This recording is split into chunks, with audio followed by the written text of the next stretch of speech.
Okay, good morning mga kababayang OFW. So nagbigay tayo ng update.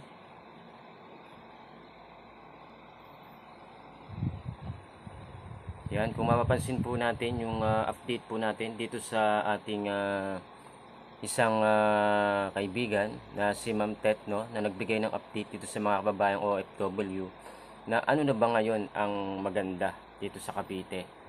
Yan, so mapapansin po natin yan sa video po na pinapakita po nila.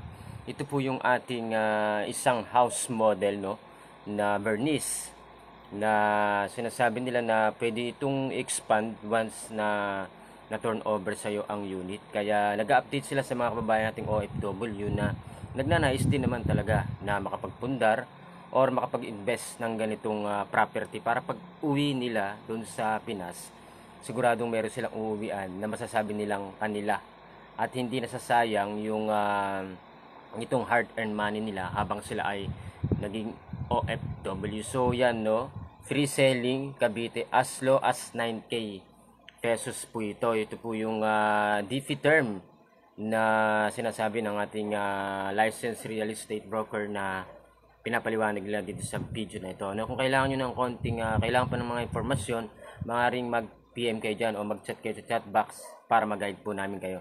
Yan, God bless!